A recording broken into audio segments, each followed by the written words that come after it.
Bien, estamos listos para comenzar nuestro espacio de conversación de esta mañana. Voces del Poder comienza aquí en CNN Chile Radio y le vamos a dar la bienvenida a nuestros panelistas del día de hoy que están conectados de manera telemática. Excepcionalmente, por este jueves, está con nosotros Tomás Bengolea, el vicepresidente nacional del Partido Republicano. ¿Cómo estás, Tomás? Bienvenido.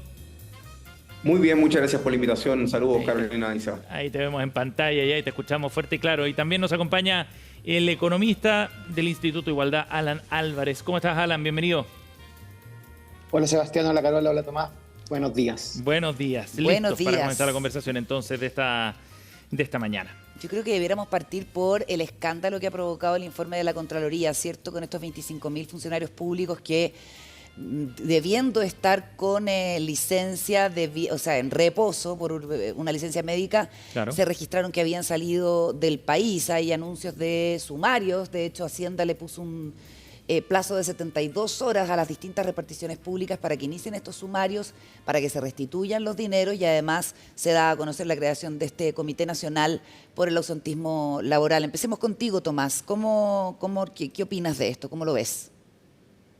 A ver, esto efectivamente, Carolina, Sebastián, es un escándalo. Y es un escándalo que mezcla dos situaciones que son tremendamente complejas y que son conocidas en Chile. Primero, la verdadera industria de entrega de licencias médicas falsas por médicos inescrupulosos, que hoy día representa en términos de pérdida para el sistema de salud, en términos presupuestarios, un porcentaje importante del Producto Interno Bruto, y que es un auténtico fraude institucionalizado la entrega de licencias médicas falsas, tanto en el sector público como en el sector privado. Y a eso se le suma el abuso, la malversación, la malutilización de funcionarios públicos que son auténticos operadores que abusan del Estado. Esto es muy feo. Cada peso que los chilenos pagan en impuestos debe estar destinado por parte del Estado a las verdaderas urgencias sociales del país. Cada peso que se gastó por parte del contribuyente en financiar vacaciones o descansos, salidas fuera del país de funcionarios públicos que estaban con licencia, podría haber ido, por ejemplo, a mejorar los sueldos de carabineros, por ejemplo, reducir las listas de espera, por ejemplo, atacar a las miles de familias que viven en campamento y sacarlas con una solución de vivienda digna. Es decir, acá se mezclan dos escándalos que son gigantes. Primero, el abuso de un Estado que funciona mal. Yo escuchaba a José Pérez y la verdad es que la defensa corporativa llegaba a ser bastante lamentable, además con una serie de consideraciones políticas que estaban muy lejos de justificar la situación. Y segundo, la entrega de licencias médicas falsas, que yo espero que sea sancionada, investigada, perseguida y que los fondos sean restituidos, porque la verdad es que este tipo de noticias lo único que hacen es que los chilenos tomen más distancia del trabajo del Estado y vean con peores ojos la forma en que trabaja el aparato estatal en Chile. Alan Álvarez. Bueno, evidentemente esto es bastante indefendible. Creo que hay varias formas de abordarlo. Yo coincido en que detrás de cada licencia hay un médico que emitió esa licencia. Y es una cuestión bien importante porque hemos visto que en diferentes ocasiones de nuestra historia reciente el Colmed ha tenido posiciones muy influyentes y muy interesadas en la política contingente, y creo que sería bueno conocer la que tienen en esta materia. El gasto que tiene el Estado, considerando todas las licencias, no solo estas que están siendo cuestionadas, en materia de cubrir eso, es bastante elevado. Y es elevado porque al menos yo creo que nadie podría estar en desacuerdo con que en un país como Chile exista seguridad social, y yo lo entiendo desde ese principio. Y como es desde ese principio, lo que corresponde es cuidar este tipo de instituciones, ¿no? de bienestar, como son el uso de las licencias médicas, que no es nada trivial. Y aquí, evidentemente, la noticia atenta contra esa idea. Por lo mismo, siento que aquí ha habido una posición bien tajante de parte del grueso del mundo político en calificar esto como un acto de corrupción, y no resiste un nombre distinto, porque en verdad ha habido un deliberado interés por financiar con fondos públicos vacaciones, es más o menos lo que uno especula. Podríamos conocer el detalle de los 25.000 casos más adelante, pero no creo que esto vaya a cambiar mucho. Ahora, Alan, evidentemente, sí. Sí, ahora, ¿esto obliga a una revisión más profunda, crees tú, de cómo estaba funcionando el sistema público? Porque lo comentábamos con José antes también. Hay un informe de diciembre del año pasado, está bien fresquito, digamos, sobre ausentismo laboral en el sector público que elaboró la Dirección de Presupuesto, que muestra cómo hay niveles de ausentismo que han ido creciendo desde el año 2019 a la fecha, las diferencias que hay con el sector privado. O sea, tiene un diagnóstico bien crítico. Sí, hay un tema con el ausentismo laboral y también con con el costo que tiene para el Estado poder suplir ese ausentismo. Yo creo que muchas veces lo vemos, por ejemplo, en los colegios. Hoy día leía en el Mercurio que habían 4 cursos del Instituto Nacional que no habían tenido clases de lenguaje hasta ahora, hasta mayo. Sí. Y es porque no habían profesores por licencia médica, etc. Entonces, yo creo que sí, invita a una conversación y ahí creo que sería el punto más político de esto, ¿no? Y si bien el aparato público va a tener que hacer una investigación, van a haber sumarios, sanciones, igual aquí el sistema requiere una revisión. Y en ese sentido yo celebro las palabras de José Pérez de Belli, el presidente de la ANEF, que estuvo justo antes de nosotros, en que fue bien claro y bien categórico con abordar este tema. José ahora además es candidato a la CUT, tienen elecciones, así que espero que le vaya muy bien porque ese tipo de dirigentes efectivamente no defiende lo indefendible, aun cuando podría ser mucho más cómodo para él tomar una posición. Así que aquí falta una reforma y lo que no debiese pasar es que hagamos los alegatos, se hagan todos los puntos, cada quien intente llevar agua a su molino y al final del día, en 2 meses más, nos estemos acordando de que de todo este escándalo no pasó absolutamente nada. Estamos con Alan Álvarez y con Tomás Bengolea. Tomás, otra de las cosas que dijo José Pérez, presidente de la ANEF, es que él cree que se está instrumentalizando esta información y habló de que desde la ultraderecha no les interesa que exista el Estado y por eso están aprovechando ahora además en ventana electoral esto que ha ocurrido. ¿Qué te parece? No, a mí me parece que las declaraciones de José Pérez no tienen ningún asidero en la realidad. Incluso ustedes mismos le retrucaron que quien había solicitado la reunión con el Consejo de Defensa del Estado había hecho una pauta en un senador socialista. Lo cierto es que la crítica a este caso ha sido bastante transversal. A las personas de derecha no nos gusta el Estado cuando es utilizado como botín. Y lamentablemente el Estado chileno se ha transformado en un Estado elefantiásico, burocrático, que crece, crece y crece, y que lamentablemente no responde de forma eficiente a las necesidades de las personas. Si a eso se suma, porque la verdad es que lo que decía José Pérez, los funcionarios públicos evidentemente tienen ciertas garantías y privilegios que no existen en el sector privado. Uno de ellos es que las licencias médicas, aun cuando son retrasadas, son pagadas íntegramente. Otra de esas es que se pueden ir de vacaciones sin que pase nada, porque yo te puedo asegurar que cualquier empresa privada en que una persona se toma licencia y se va de vacaciones es despedida al día siguiente. Entonces, yo creo que aquí hay un tema de fondo que lo comentaba Alan o lo esbozaba, que tiene que ver con la necesidad de transformar el Estado. Nosotros creemos que tiene que haber un Estado que esté al servicio de las personas, que responda de manera eficiente, oportuna, ágil a las urgencias sociales, y para eso lo que tenemos que hacer es reducir la grasa, sacar operadores políticos, obviamente flexibilizar el régimen laboral. A mí me parece que el estatuto administrativo debe ser revisado, porque necesitamos un Estado que funcione al siglo XXI, a la velocidad que funciona hoy día el mundo, y no con la lentitud, ni mucho menos con la captura de grupos políticos que muchas veces lo utilizan para repartirse cargos, para abusar de él, como estos 25.000 funcionarios públicos, en vez de atender las necesidades de las personas. Así que creo que aquí esto permite efectivamente abrir una conversación de fondo, Carolina y Sebastián, sobre la necesaria reforma al Estado que debe haber en Chile, que lamentablemente se ha quedado en una forma de funcionamiento que a mi juicio no responde adecuadamente a las urgencias sociales para las cuales el Estado existe y debe contribuir. ¿Cómo ves ese efecto político, Alan, que puede generar este informe y esta discusión en un año electoral, sobre todo de carrera presidencial, ¿no? Bueno, yo creo que este tema va a durar hasta que haya otro escándalo de otro tipo, pero de similar envergadura. Yo creo que igual no hay que perder de vista que por cada funcionario público que aparece en este informe, que más adelante conoceremos el detalle, me imagino que hay harta heterogeneidad en el tipo de caso, hay muchos más funcionarios públicos que sí hacen su pega, que yo considero que no son grasa estatal y que más bien permiten que el Estado funcione. Eso hay que evaluar. Me imagino que cada candidatura, en este caso José Antonio Kast, en mi caso Carolina Toá, tendrá una aproximación distinta de cómo hacemos una reforma de modernización del Estado.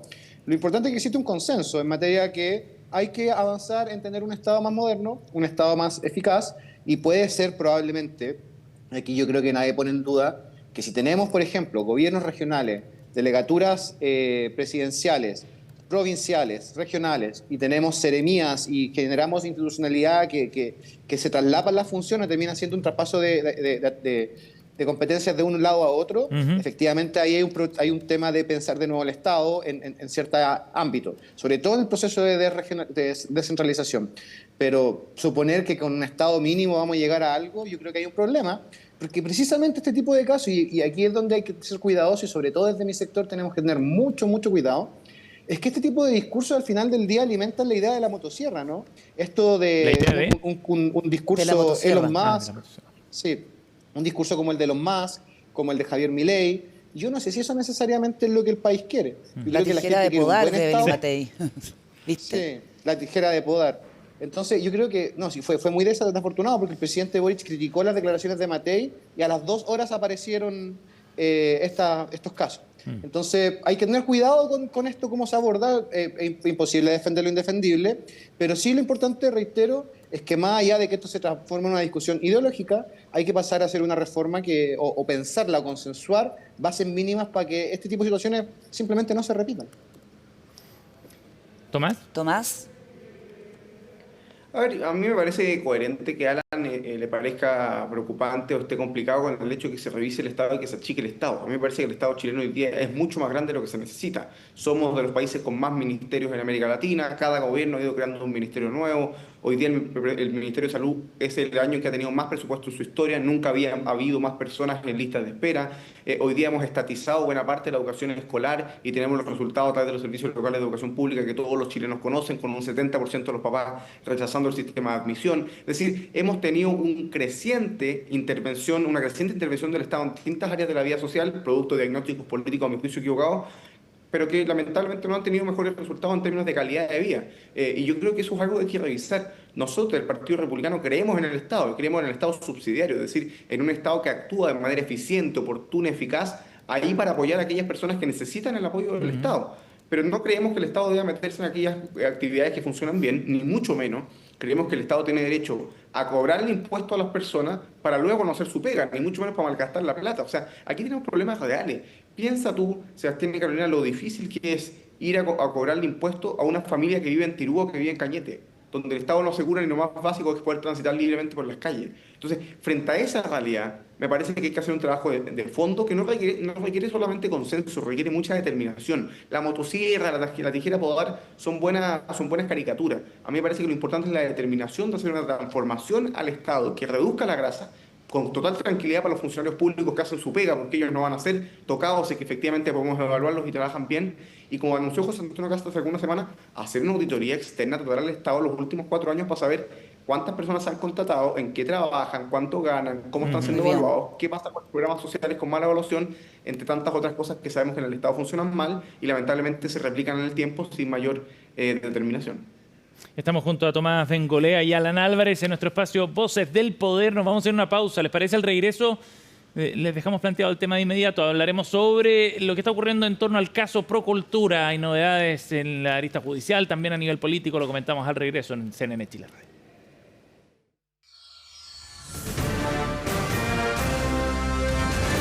Hacemos una pausa y ya regresamos con CNN Chile Radio, AM.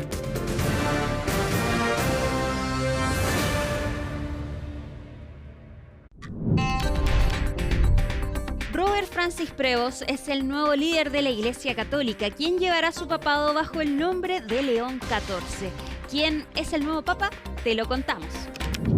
De 69 años, nacido en Chicago y también con nacionalidad peruana desde 2015, es el primer pontífice de Estados Unidos, el segundo de todo el continente americano después de Francisco y el primer papa agustino. En su primer discurso como papa dedicó palabras a su antecesor Francisco, lo que podría indicar una posible continuidad. Comparte la visión de Bergoglio sobre los pobres, los migrantes y el medio ambiente. El nuevo papa afronta acusaciones de no haber investigado adecuadamente algunos casos de abuso sexual en Chiclayo, cometidos por integrantes de la iglesia. La diócesis de este lugar ha negado estos cuestionamientos a Prevost y asegura que, por el contrario, siguió los procedimientos adecuados. Ahora el nuevo papa se enfrenta a varios desafíos, entre ellos precisamente el tratamiento de los casos de abuso sexual al interior de la iglesia, la baja de los católicos en el mundo y las reformas que algunos quieren imponer. Para estar siempre informado, recuerda visitar cnnchile.com y seguirnos en todas nuestras plataformas.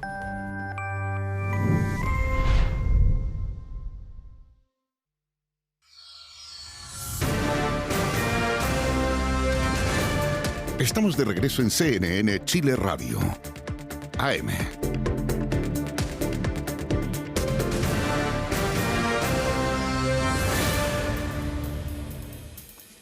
De regreso en esta edición de CNN Chile Radio y estamos en el momento del análisis político junto a Alan Álvarez y Tomás Bengolea. Hablemos también de otro de los asuntos que ha sido noticia en las últimas horas, la decisión de la Fiscalía de apelar a la resolución de la Corte de Apelaciones de Antofagasta por esta interceptación telefónica que a juicio de la Corte fue completamente irregular en el caso Procultura, ¿cierto? La interceptación a Josefina Uneus, la ex psiquiatra del presidente Boric, ex cónyuge de Alberto Larraín. Lo que dice la Fiscalía, según argumentos que se han conocido esta mañana, que ha, digamos, revelado la periodista Leslie Ayala, es que hay una cuestión, hay pronunciamientos políticos en la resolución de la Corte de Antofagasta, ¿cierto? ¿Cómo creen ustedes que esto puede impactar, punto uno, en la investigación y también en el rol y en la imagen de la Fiscalía? Porque si eventualmente la Corte Suprema ratifica lo decidido por la Corte de Apelaciones de Antofagasta, la Fiscalía ahí sí que quedaría en una situación aún más complicada. Tomás. A ver, en primer lugar, a mí me parece correcta la decisión de la Fiscalía. Tras la salida del fiscal Cooper, algunos pensaron que se iba a acabar el trabajo intenso de la Fiscalía por descubrir hasta el último antecedente de este caso. Y lo cierto es que el fiscal Castro, de Antofagasta, hace declaraciones en la misma línea que el fiscal nacional. Dice que el fallo que declara ilegal las escuchas telefónicas de Josefina Uneus contiene consideraciones de carácter personal y aseveraciones de carácter político. El fiscal nacional había dicho que las declaraciones del fallo iban mucho más allá de lo jurídico. Esto es algo súper delicado porque estamos en un caso que es tremendamente complejo. Aquí se está investigando malutilización de recursos públicos nuevamente desviados a fundaciones truchas del Frente Amplio asociadas a figuras muy relevantes de este gobierno. Estuvo rondando incluso la campaña presidencial del presidente de la República y por lo tanto lo que necesitamos es, primero, un ministerio público y una fiscalía que desarrollen su labor con total autonomía, con mucha diligencia, con mucha seriedad y que sepamos hasta el último detalle. Aquí lo relevante para las personas que nos están escuchando no es la dinámica de discusión entre los fiscales, el fiscal y la Corte. Aquí lo importante es que los delitos cometidos por militantes del Frente Amplio y las eventuales asociaciones ilícitas que existían para defraudar al Estado sean sancionados. Y en eso yo apoyo el trabajo que está haciendo la Fiscalía. Obviamente la Corte Suprema tiene que resolver si revoca o no el fallo de la Corte de Apelaciones, pero a mí me parece, leyendo el contenido del fallo, que tenía alusión incluso al régimen militar, es una cosa absolutamente fuera de lugar, me parece en principio bastante improcedente. Yo me parece bien que la Fiscalía siga adelante en su trabajo por desempolvar hasta el último detalle de uno de los casos más corrupción, más graves de los últimos tiempos. Alan, ¿qué te parece los pasos que está dando el juez Castrovecchios? Hoy, solo para precisar, todo el mundo sabe que yo no soy particularmente fanático del Frente Amplio, pero hasta donde yo entiendo no hay ninguna persona del Frente Amplio imputada por el caso Procultura. Es que no hay nadie imputado. Otra historia. No, imputado sí, formalizado no. O sea, perdón, no hay nadie formalizado. Ajá, pero no, en el centro de la investigación no están militantes del Frente Amplio, como solo podrán ser cercanos, todo lo que queramos. Yo creo que nadie le cree, por ejemplo, al diputado Ibáñez cuando dice que esa persona y mira tan lejos a Larraín, pero hay que ser precisos también. Obviamente que toda esta parte es compleja porque está el presidente de la República involucrado, ¿no? Y el hecho que un poder del Estado esté bajo legítima sospecha, si es que alguien lo quiere considerar así, haciéndole escucha al presidente o queriendo intervenirle su teléfono, obviamente que es una situación compleja para un Estado democrático y creo que no verlo de esas características es un poquito también como sesgarse ante la discusión y eso siento que es importante de poner en perspectiva. Ahora, aquí lo que está funcionando es el Estado de Derecho. La Corte de Apelaciones de Antofagasta determinó que con forma de derecho la escucha habían sido declaradas ilegales. La Fiscalía en ese sentido tiene, yo diría que el deber, ¿no?, de respaldar el trabajo que hizo y poder concurrir a la Corte Suprema. Y el fiscal Valencia, me imagino que lo que busca es resguardar a fondo que esta investigación, más allá de los altos y bajos y la envergadura que tiene, obtenga resultados. Y yo entiendo que Valencia, cuando remueve al fiscal Cooper, lo hace por eso, porque al final lo que él quiere es que esta investigación termine con personas dando explicación ante la justicia y siendo responsable del proceso, más allá de que esté o no tensionado por la opinión pública. En ese sentido, hay que esperar la formalización. Yo me imagino que ahora que hubo cambio de fiscal, esto va a tomar un poco más, pero desde luego que aquí tiene que imperar el Estado de Derecho, tienen que haber personas sancionadas por estos delitos y ahí yo confío en la independencia de poder y creo que el Poder Judicial está haciendo su pega, especialmente cuando vemos que aquí la institucionalidad está funcionando. O sea, si la señora Uned se sintió como vulnerada, acudió a la justicia y la justicia falló. Y la Fiscalía está diciendo no estamos de acuerdo con esto y también recurre a la Corte Suprema. Así que mientras nos preocupemos que esto mantenga un cauce institucional, yo creo que está pasando todo lo que es correcto que pase. Ahora, no sé si pudieron ver el reportaje de Clinic, que tuvo acceso a correos de Alberto Larraín, donde da cuenta de que el mural que se pinta en este barrio de Limache sería para ser utilizado en la campaña del presidente Boric, ¿cierto?, cuando era candidato, que es un detalle que no quedó incluido en la carpeta, digamos, en la investigación, pero que podría ser una prueba eventualmente del financiamiento desde Procultura, que recordemos tenía financiamiento público, pero también privado, a la campaña del presidente Boric. Tomás, ¿cómo ves ese antecedente? A ver, esto prueba un poco lo que comentábamos al comienzo, porque la decisión que busca hacer Alan es un tanto voluntarista. La verdad es que un imputado técnicamente es cualquier persona contra quien se dirige un proceso penal desde el primer acto de investigación.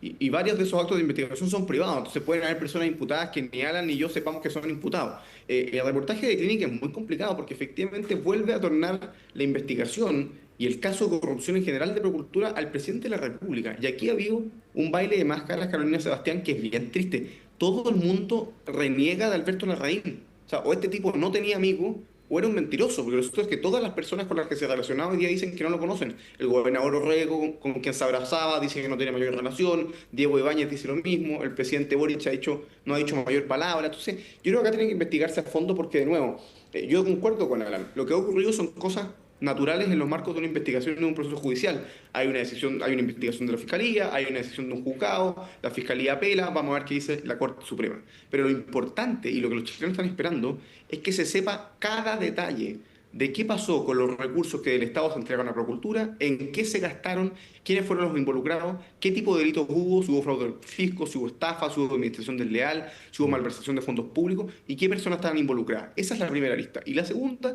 si es que aquí hubo financiamiento irregular de campañas políticas. En ese caso, me parece a mí, habría que abrir una segunda investigación que evidentemente pondría al presidente contra las cuerdas, y lo cierto es que hasta este minuto no hay ninguna razón para descartar esa hipótesis, porque efectivamente el reportaje de Clínica en esa línea es a lo menos sugerente, y yo espero que el presidente Boric colabore con la justicia, porque lo que se está conociendo, insisto, es uno de los casos de corrupción más graves del último tiempo. Estamos junto a Tomás Bencolea y Alan Álvarez aquí en Voces del Poder. ¿Les parece si revisamos algo de lo que dejó la encuesta de panel ciudadano de la Universidad del Desarrollo? No sé si ustedes han podido verla en detalle, pero les cuento a grandes rasgos qué es lo que arroja esta encuesta sobre la carrera presidencial. Está bien interesante, ¿eh? Sobre todo cuando hay algunos desgloses y escenarios de primera y segunda vuelta. Pero partamos con el escenario 1 para una primera vuelta. Si hubiera una elección presidencial el próximo domingo entre la siguiente lista, es una lista cerrada de candidatos, ¿por cuál votaría? Es la pregunta de Panel Ciudadano. Y Evelyn Matei aparece en esta encuesta punteando con un 22%, 17% para José Antonio Kast en segundo lugar. En tercer puesto aparece Carolina Toá con un 10%, Johannes Kaiser en cuarto lugar con 9%, Janet Jara 8%, Gonzalo Winter 7%, 5 puntos para Francisco Parisi, 3 para Marco Enrique Sominami y 2 para Rodolfo Carter. Eso a grandes rasgos en esta encuesta. Alan Álvarez, ¿algún comentario sobre estos datos? Sí, son datos bien consistentes con lo que habíamos visto el domingo pasado con la encuesta también Plaza Pública de CADEM. Ha habido un ordenamiento natural en el mundo de la derecha de algo que yo creo que todos esperábamos, y es que José Antonio Kast efectivamente en el mundo de la alt-right se impone ante Johannes Kaiser, y que Evelyn Matei comienza a sufrir este fenómeno que le pasó a Lavín, que le pasó a Sichel, y es que por intentar hablarle a tantos lugares al mismo tiempo, no logra hablar desde el lugar que le corresponde. Y siento que ahí había una evolución natural en el mundo de la derecha de abrazar más bien a José Antonio Kast como candidato que a Evelyn Matei. Yo tengo casi certeza que esta elección en segunda vuelta va a ser entre Carolina Toá y José Antonio Kast. Y esa es una elección abierta, desde luego. Toá y José Antonio Kast. Mira. Sí, yo creo que eso va a ser. Y ahora, desde mi mundo, creo que ha habido también algo muy positivo. Si bien todavía no hay tanto clima de primaria, es evidente que pasamos de tener a Michelle Bachelet y al alcalde Bodanovich en la palestra y en la encuesta, a que ahora efectivamente los candidatos a primaria ocupan posiciones y suman alrededor del 25%, ¿no? Entonces, esto que se va a ir consolidando en la medida en que tengamos la primaria y que haya un juego de debate democrático y que alguien gane, que yo espero sea Carolina Toá, esto nos va a permitir tener una plataforma y un piso electoral de más del 30%, y creo que eso efectivamente es algo que hace 6 meses atrás, hace 4, hace 3 meses atrás, parecía imposible. Tomás. A ver, yo creo primero que la encuesta efectivamente para el ciudadano es consistente con casi todas las que se han publicado, y hay 2 o 3 elementos que son bien evidentes. Primero, es claro que la candidatura de José Antonio Kast está en una tendencia al alza, ha ido conectando con las urgencias sociales, ha ido creciendo en la medida que presenta sus propuestas de campaña y ha ido fortaleciendo su posición. En el segundo lugar, muy cerca de Matei en Panel Ciudadano, empatado en el primer lugar en CADEM el fin de semana, y creo que eso es una buena noticia para Chile. La segunda es que todo indica que en el plano de la izquierda, la candidatura más fuerte que gana la primaria es la de Carolina Toá, que aparece en el tercer o cuarto lugar en todas partes o en todas las encuestas. Y la tercera, a mi juicio, que es muy relevante, es que los candidatos de oposición sumados marcan prácticamente el doble que los candidatos de oficialismo. Y eso te demuestra que los chilenos están buscando un cambio, ¿no? Hay una gran mayoría de chilenos que de cara a noviembre va a optar por un candidato que represente un cambio respecto a este mal gobierno. Y por lo tanto, hoy día la opción que deben elegir esas personas, bueno, ¿qué candidato representa de manera más fidedigna, más coherente, más determinada el cambio que Chile necesita para terminar con la crisis de crimen organizado y salir del estancamiento económico? Y a mi opinión, José Antonio Kast, con una campaña propositiva, conectada con las urgencias sociales y demostrando la valentía que Chile necesita para este tiempo, ha ido mejorando las encuestas porque ha ido conectando con las personas que ven en él la figura presidencial que Chile necesita para salir del hoyo, y me parece que su campaña ha sido marcada por las propuestas, por la instalación de temas, y eso se ha ido reflejando semana a semana en las encuestas, que miramos con mucha prudencia, pero obviamente reconociendo el trabajo que se ha ido haciendo. Hay una tendencia, sin duda. Tomás Bengolea, vicepresidente nacional del Partido Republicano. Alan Álvarez, economista, Instituto Igualdad. Muchísimas gracias por conversar con nosotros. Muchas gracias a ustedes. Gracias, que tengan buen día. Buenos Gracias, días. Tomás. Chao. Buena microsemana. Porque parece lunes, pero es jueves. Es verdad. Jueves y viernes nomás. Bien, 10 de la mañana con 11 minutos. Nos vamos a la pausa y ya volvemos. Seguimos con CNN Chile Radio.